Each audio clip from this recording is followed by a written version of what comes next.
My mother hurled scalding soup in my face because I refused to hand over everything I owned to her stepdaughter. The steam burned my skin, but her words cut deeper.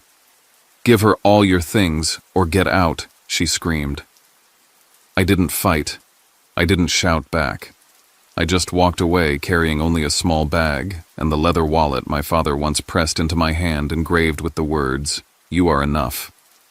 When they came home later that night, the house was stripped bare, every trace of me gone. And in the silence of those empty rooms, a man in a suit was waiting with papers that would change everything. I'm about to share something close to my heart. But before I do, can you say hi in the comments? Or tell me where you're from. I love hearing how far my story reaches. It's always good to know I'm not alone in this. Thank you. And now, let me tell you everything. And if my story touches you, please consider subscribing to this channel. Every listener, every comment, every subscription helps me find the courage to keep telling these painful but true chapters of my life. My name is Jackson Wilder, and this is my story. The morning sun pressed down on Lakeway like a weight, even with the air conditioning humming at full blast. I stood in the kitchen, stirring a pot of Texas-style faux sweat running down my neck. The scent of basil carried me back to the day my father and I opened Wilder Market on South Congress, when everything smelled like new paint, fresh bread, and possibility. I glanced at the wall of family portraits in the living room. Kira's smile was everywhere, Marianne's curated family on display for the neighborhood HOA and social media. Not a single frame included me. It was like I'd been erased before I was even gone. My laptop sat open on the counter next to the pot. I checked the farm-to-table schedule I'd built into the accounting app I coded myself. Week 28, ready for delivery. I smirked bitterly because I had just seen Kira's Instagram post claiming credit for the initiative. She even used my exact phrasing, only dressed up with her hashtags and manicured smile. Marianne walked in without a hello. She scrolled her phone, her nails tapping against the screen. "Don't forget dinner at Perla's tonight. We're celebrating Kira's leadership." Her tone wasn't a reminder. It was a decree.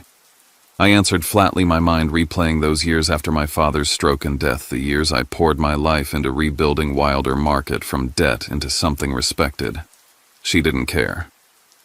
She set her phone down and looked straight at me. "It's time you handed over the Tesla and your credit card.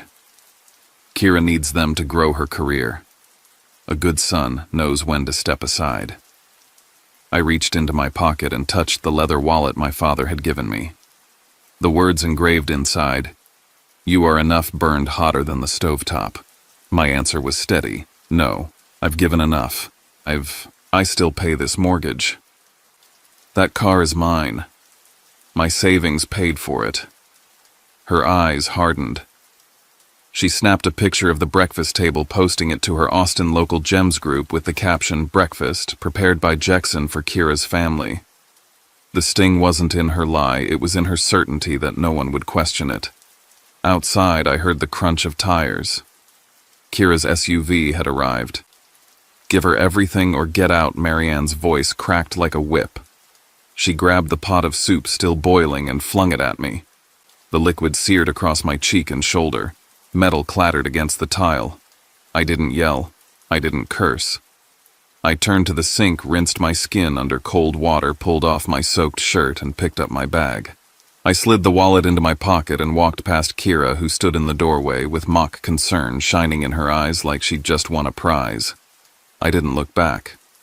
The Tesla roared to life and carried me out of that driveway, across the rolling hills and onto Pennybacker Bridge. Wind rushed in through the window, stinging the burn on my cheek. Freedom, painful and raw, tasted like asphalt and metal. Freedom isn't handed to you. You take it. My father's words echoed inside me. I will let the truth speak for me. As the bridge curved into the horizon, my phone buzzed. An email notification lit the screen. Harper, my father's lawyer. "The will is ready. Come see me this afternoon." I pulled into a lot overlooking Lady Bird Lake, snapped a picture of my burned face, and saved it. Not as evidence yet. Just as a reminder of the day I finally walked away. The motel bathroom mirror was cracked in the corner enough to distort half my face. The red-brown burn across my cheek looked worse under the fluorescent light. I touched it, gently hissed, and scribbled a note to myself.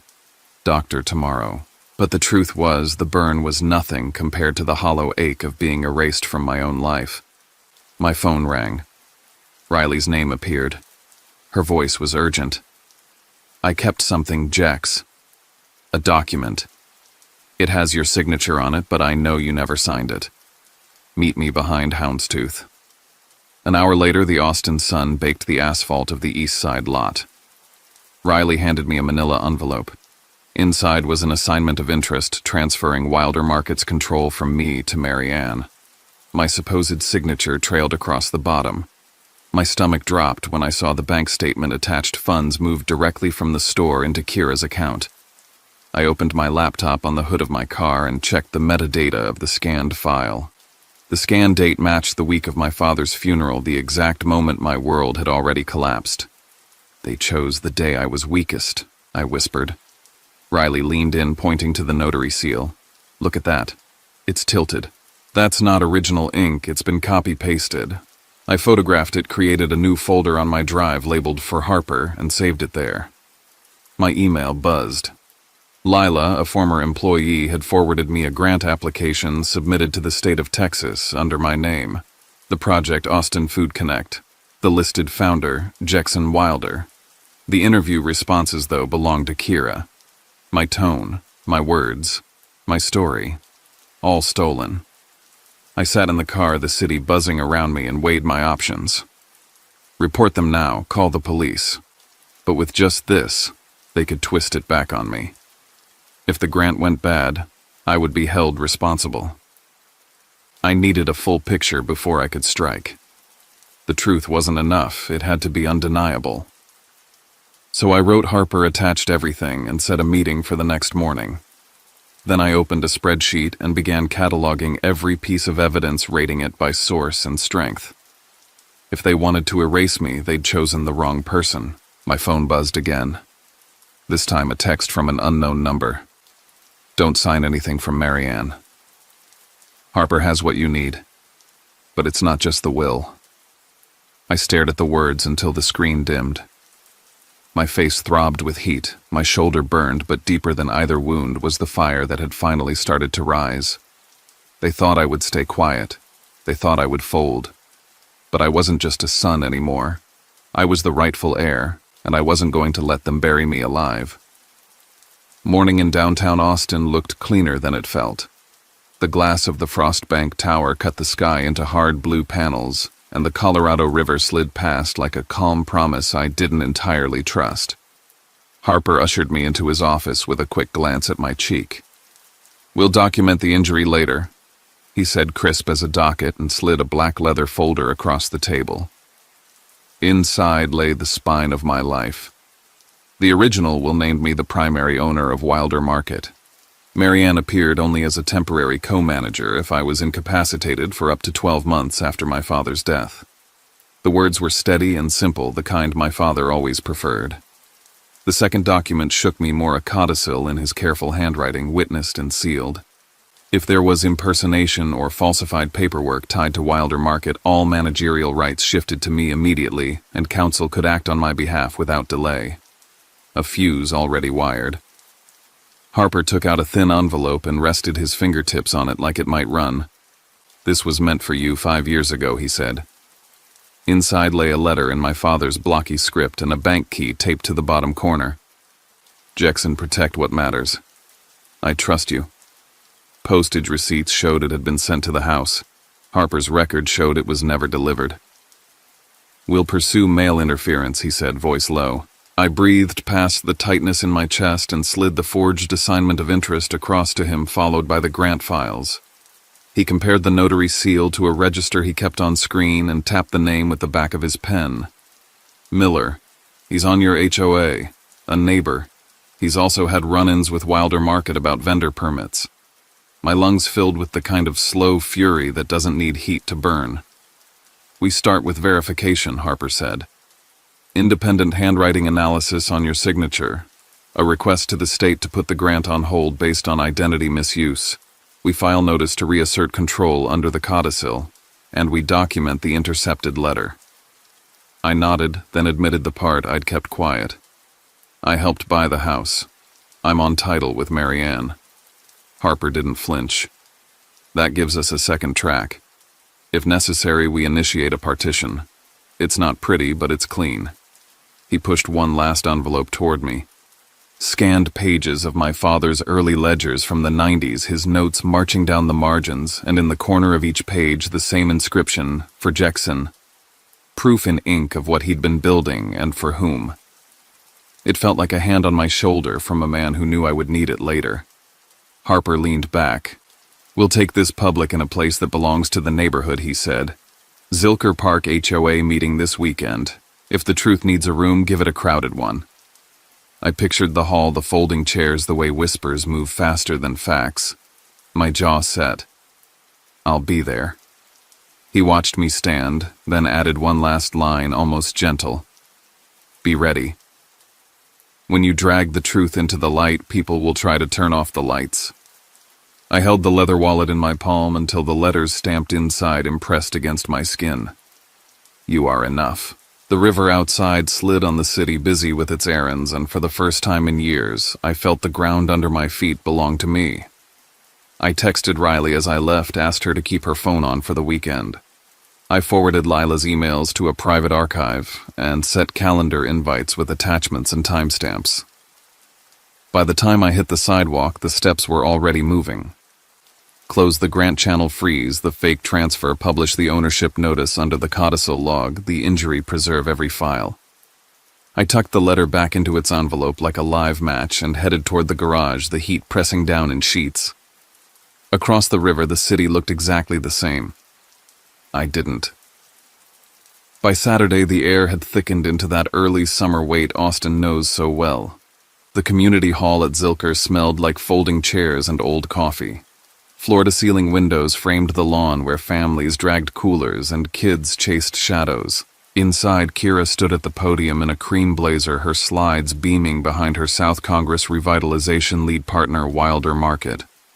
She spoke like she'd been born to it. She used my phrases the way a person uses someone else's house key. I sat 3 rows back with Harper, a seat to my right. I felt the weight of the leather wallet in my pocket, the burn on my cheek tight like a reminder not to blink first.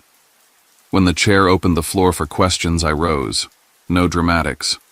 Kira didn't inherit Wilder Market, I said, voice level. I've managed it since 2017. I carried a thick envelope to the front table and laid out tax filings, vendor contracts, and the delivery ledger from week 28. My name appeared in places they hadn't bothered to scrub. A woman near the back raised her hand. Her hair was white and braided into a crown. I remember your father, she said softly. At the opening, he told me that store was for you. You could feel the hum move through the room like a small storm. Kira laughed lightly, eyes a little too bright. Memories are unreliable, she said. We're all here to focus on the neighborhood's future. Harper stepped forward and held up a photocopy.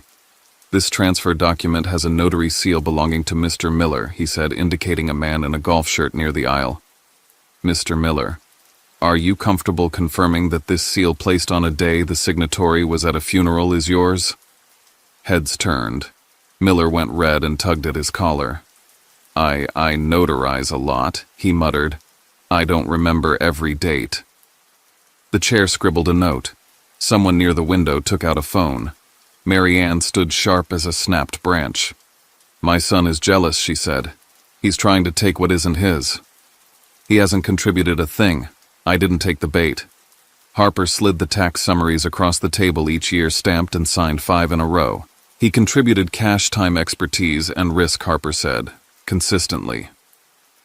The room quieted the way rooms do when a lie stops fitting. A younger homeowner at the side table opened a laptop to the projector. I have something, he said. A video from 2020 filled the screen, our farm-to-table kickoff. There I was, standing behind the produce display, explaining how the local contracts would be structured, how small growers would be paid on delivery to stabilize their cash flow. The words on the video matched almost line for line the claims on Kira's slide deck. People didn't look at the screen, they looked at her. Kira's smile thinned. "Wilder Market is a community brand," she said. "I'm simply the face of what we all built." I could have said 100 things. I chose one. You can't be the face of something you tried to sign away from the person who built it. I placed the codicil notice on the front table stamped and filed that morning, and the chair read it quietly. Immediate reversion of control in the presence of falsified instruments. Authorized counsel empowered to act. I looked at Miller. "Did you notarize that document?" He swallowed. "I'm talking to my attorney." Harper nodded once, as if he'd expected nothing else. This wasn't a courtroom. It didn't have to be. It was a neighborhood room, and the neighborhood had eyes. I turned to the audience. "You've shopped at our store," I said. "You've seen me behind the counter, and you've seen me hauling crates at 5 a.m. I don't need applause, I need accuracy. We can't improve a street by lying about who paid for the asphalt." The chair cleared her throat and tapped her gavel lightly. "We'll table the revitalization agenda until ownership is clarified," she said. A murmur washed through the seats. Marianne sat down hard. Kira stared at the screen like it had betrayed her. On our way out, Harper leaned close. "Good start," he said. "They'll regroup. Expect something tonight or tomorrow. Don't engage unless it's in a room with rules." I nodded. Outside, the park opened wide, the lawn bright, the city doing what cities do, moving forward whether you're ready or not. I slipped my hand into my pocket and felt the ridges of the stamped letters again. The meeting hadn't ended anything. It had simply made what was true visible to more people. By the time I reached my car, messages were already stacking up: support from old customers, cautious questions from vendors, a single line from an unknown number reminding me to be careful. I sat behind the wheel until my heartbeat slowed, then started the engine. I didn't look back at the hall. I didn't need to. The room was full, the lights were on, and for once nobody could pretend they didn't see me. Perlas glowed like a stage-warm bulbs strung over the patio glasses, chiming a server gliding past with oysters on ice. Marianne had reserved the long table by the window and placed Kira in the center like a crown jewel. I took the end seat, the one you give a guest you'd rather forget. Harper sat 2 chairs away, folding his napkin with the patience of a chess player. Kira dabbed her lips and smiled for a selfie. "The Tesla's been a godsend," she announced loud enough for neighboring tables. "Back-to-back meetings with investors. Thank you, Mom. And a little credit to my brother for breaking it in." Laughter circled the table. I set a folder down beside my plate and slid out a copy of the vehicle registration. "That's strange," I said, calm, "because this signature isn't mine." The document moved from hand to hand until the light laughter thinned and disappeared. The forged scrawl sat there shameless. Marianne leaned back, crossing her arms. Such pettiness. A car. You're a grown man bickering over a car. She reached for the paper as if she could erase ink by willpower. I opened a second folder and laid my father's old ledger page in the center. The paper yellowed the corner, marked with his handwriting, "For Jackson." The room breathed in. Marianne's hand shot out. She tried to fold the page into her purse. Harper's fingers landed lightly on the edge. He didn't raise his voice. He didn't have to. She let go. I looked at Kira. "I sent a formal report to the state this afternoon," I said. "The grant application you filed under my name is now flagged with supporting evidence attached." Her smile faltered. A couple at the next table whispered. Sound travels strangely when truth enters a room. Harper cleared his throat. "If this proceeds, funds will be frozen, and any entity tied to the filing can be held for review." He glanced around, making sure each word landed, including Wilder Market. Forks paused halfway to mouths. Marianne's gaze snapped to me, then to Harper, calculating. Beneath the soft music, my phone buzzed. A new message lit the screen. "Be careful. Someone here is recording you to edit your words later." I lifted my eyes and let them sweep the room. 2 tables over, a man angled his phone just wrong, pretending to film the string lights. I pushed my chair back. "I won't debate this at dinner," I said, standing. "I'll let documents speak before anyone can invent a version they prefer." Kira's voice sharpened. "You're trying to humiliate us in public." I slid the ledger back into its sleeve. "I'm trying to stop you from rewriting my life." I placed cash for my drink beneath the water glass and nodded to Harper. He rose with me. As we stepped away, he murmured, "Next move is theirs. Be ready before they make it." We passed the oyster bar and the carefully curated laughter out into the heat where the night smelled like salt and asphalt. Austin throbbed around us, music from a block away, traffic shrugging along the city, indifferent and alive. I tucked the ledger close to my chest and kept walking. At the curb, Harper paused. "Expect noise," he said. "Posts, messages, little fires everywhere. Don't feed them. We'll set the table where rules apply." I nodded and unlocked the car. The screen on my phone filled with notifications, group chats lighting up, a vendor checking in, an old customer sending a heart. I silenced everything except Harper and Riley, slid behind the wheel and let the engine settle into its low purr. Behind me, Perlas glowed on a room, determined to stay golden even when the gold had peeled. Driving home, I replayed the look that crossed Kira's face when the page with my father's handwriting appeared. Not guilt, not shame. A flicker of inconvenience, like a pebble in a shoe. That was the part that chilled me, how small she thought the truth was. I tightened my grip on the wheel and reminded myself that small things crack foundations if you place them right. Back at the motel, I scanned the documents again, uploaded clean copies to an encrypted drive, and placed the originals in a fireproof bag. I stood at the sink and rinsed my cheek in cool water, the skin tight and new. In the mirror, I didn't look victorious. I looked awake. The text came just after dawn, no punctuation, no kindness. "Back off, or your face won't be the only thing that burns." I took a screenshot, saved the number, sent it to Harper with the subject line retained. The word made me feel steadier than brave. By 10, Harper called.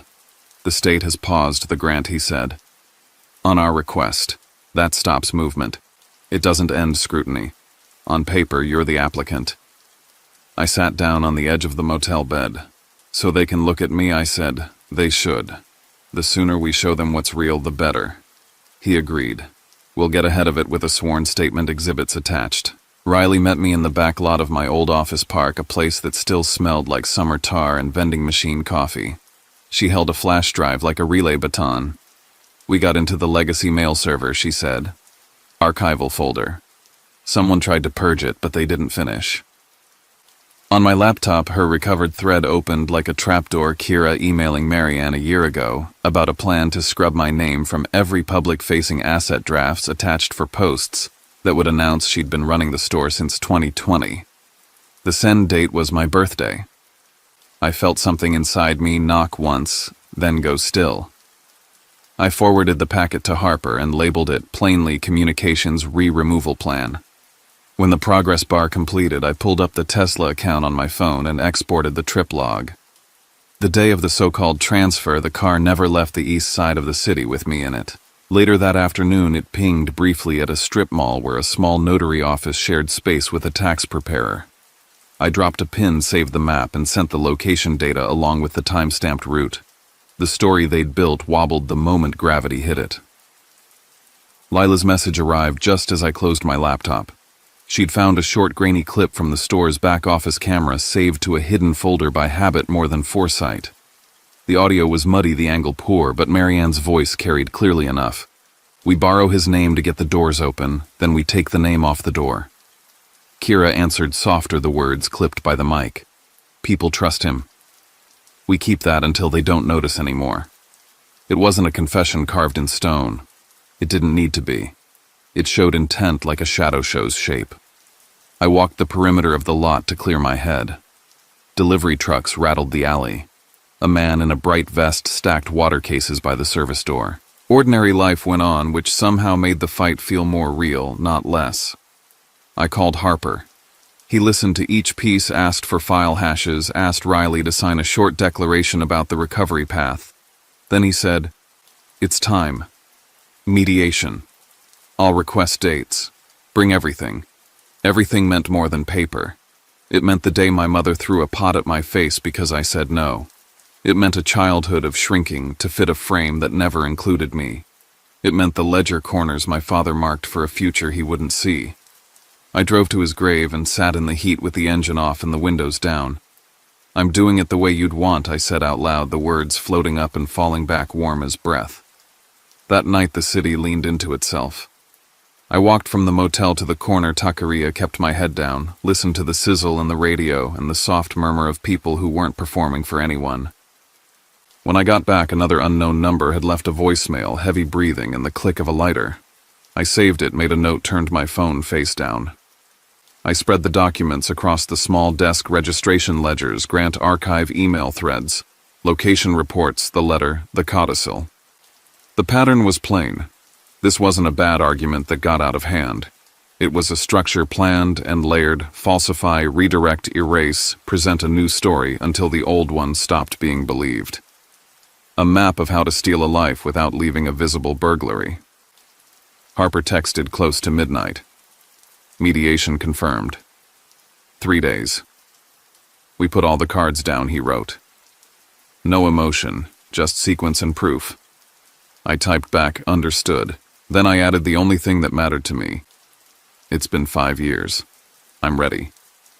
I turned off the light and lay in the dark with the wallet in my hand, the letters inside pressing softly into my palm. On the other side of the wall, someone laughed. A door slammed. A television muttered through a sports recap. I counted my breaths until the city settled and the night let me in. Somewhere near sleep, I saw the market the way it looked when we cut the ribbon. My father's shoulders squared, his hands steady, my name clean on the sign. I kept that picture because it was true, and because in 3 days I would need every true thing I had. The conference room at Harper's office was silent except for the hum of the air system and the soft rush of the Colorado River beyond the windows. Marianne and Kira sat opposite me, their postures sharp with rehearsed confidence. I placed my father's leather wallet in front of me on the polished table, a small anchor against the tide. The mediator cleared his throat, but Harper didn't wait for ceremony. He opened the folder of evidence and began laying each piece down like cards in a game they were about to lose. First came the forged transfer document, the seal exposed as belonging to a neighbor whose credibility was already unraveling. Then the Tesla logs, bright on the projector, showing where the car had been on the day of the supposed signature, nowhere near me, nowhere near that notary office. Next were the emails Riley had salvaged, outlining Kira's plan to erase me from Wilder Market's history. Finally, Harper cued the grainy office video. The room filled with Marianne's voice discussing how they'd use my name until it no longer mattered, then cut me out entirely. Kira sat stiff, her jaw locked, but her eyes betrayed the fear creeping in. Harper lifted the codicil. He read aloud my father's condition: if impersonation or falsification were proven, control shifted immediately to me with legal authority vested in Harper to act on my behalf. The mediator nodded, confirming its legitimacy. Marianne slammed her palm against the table. "You are a traitor to your family," she spat, her voice ragged. "Your father would be ashamed." Kira tried to steady her, but the weight of the codicil hung heavy. For the first time, she avoided my eyes. I opened the final envelope and withdrew the letter my father had written, the ink dark and steady. "Jackson, protect what matters. I trust you." My voice cracked slightly as I read it aloud. Marianne lunged, hand outstretched, but Harper intercepted her with a calm, firm gesture. The mediator asked if they would contest the document. Neither spoke. Silence filled the room, louder than shouting. Pressed from every side, Marianne and Kira signed the papers that restored full ownership of Wilder Market to me. Harper's voice was steady as he declared, "From this moment forward, Jackson Wilder is the sole legal owner." I felt the words settle over me like armor. Years of being erased, of being the ghost in my own family's story, closed with a signature. Later that day, Marianne and Kira returned to Lakeway. The house I had once fought to hold together no longer belonged to me. Through the partition process, my share was removed, my possessions already gone. They opened the front door to a hollow shell. Every trace of my life books, photographs, even the kitchen tools I had bought was gone. In the living room, only their belongings remained. A man in a dark suit stood waiting. He handed them the notice the house had been listed for sale, a process triggered by the legal division of assets. I wasn't there to see Marianne sink into the couch or hear Kira's furious protests. I was already on the road, the evening sun painting the hills in molten gold. My father's wallet rested on the passenger seat. I whispered to myself, I don't belong there anymore, and pressed the accelerator toward something freer, something untouched by their poison. My new apartment in East Austin was small, a single bedroom with a view of the street below where taco trucks and late-night laughter floated through the air. It wasn't Lakeway's manicured calm, but it was mine. On the wall, I hung the painting my father had made of Wilder Market, his handwriting in the corner for Jackson. On the shelf, I placed the soup bowl Marianne had once thrown across the kitchen, cleaned and repurposed, as a reminder of what I had survived. One morning, my inbox pinged with an email from a longtime customer. Thank you for keeping Wilder Market the heart of South Congress, it read. The words filled a space in me that family never had. It was recognition without strings, respect without performance. I sat with that feeling, letting it warm the quiet room. Weeks later, the Central Library invited me to speak. The event hall smelled of books and cedar light slanting through tall windows. I stood at the podium and told the story of what had happened not as an accusation, but as a truth I had carried too long. Freedom isn't winning, I said. It's knowing when to let go. Faces nodded back, some wet with tears, others set with resolve. When I finished, a man approached me quietly. He confessed he had once worked under Marianne and suffered her manipulation too. You're not alone, he said. That simple admission stitched another wound I hadn't known was still open. At home, I began writing. The title of the first chapter came easily the day I walked away. I posted a short excerpt on LinkedIn. Within hours, messages poured in, people I'd never met, thanking me for voicing what they couldn't. For the first time, I understood that my story wasn't just mine. It belonged to anyone who had been silenced, diminished, or cast out by those who should have loved them. One afternoon, I stopped at Whole Foods downtown. In the produce aisle, I nearly collided with Marianne. No shouting this time. No performance. Just tired eyes that once held fire. We stood there, the hum of refrigerators filling the space between us. I gave her a small nod, not of forgiveness, but of closure. She looked away and walked on. I felt no anger. Only release. Outside, the Texas sun blazed down, music spilled from a food truck parked at the curb, and the air smelled of lime and cilantro. I stepped into the light and breathed it in. I lost a family, I told myself, but I found myself. The words weren't bitter. They were true. And as I walked toward the rhythm of the city, I realized that truth was all I had ever needed. I never imagined that freedom would look like this. Not a courtroom victory. Not applause from a crowd. Just a quiet apartment in East Austin, a shelf with a soup bowl that once carried violence but now holds memory, and a painting from my father with 3 words for Jackson. That's all. That's enough. For years I tried to earn love that would never come. I thought if I worked harder, gave more, carried the weight of Wilder Market, maybe my mother would see me. Maybe Kira would respect me. But families built on manipulation do not reward devotion. They devour it. It took scalding soup and a scar on my face to teach me that sometimes blood isn't thicker than truth. Sometimes blood is just another chain you have to break. What I learned is this survival isn't just about walking away. It's about reclaiming the parts of yourself that others tried to erase. Every ledger line my father wrote, every plan I built for the store, every late-night coding that scheduling app, those weren't wasted years. They were proof that I existed, that I mattered, that I created something enduring. The people who tried to steal that from me underestimated one thing: my ability to stand back up. Standing back up doesn't mean rage. It doesn't even mean revenge. It means choosing peace over poison facts, over falsehoods and boundaries, over begging for recognition. The day I finally let the document speak instead of my pain, I realized I didn't need to convince anyone. The truth was strong enough on its own. And once I saw that, I stopped chasing a family that never wanted me. Do I still feel loss?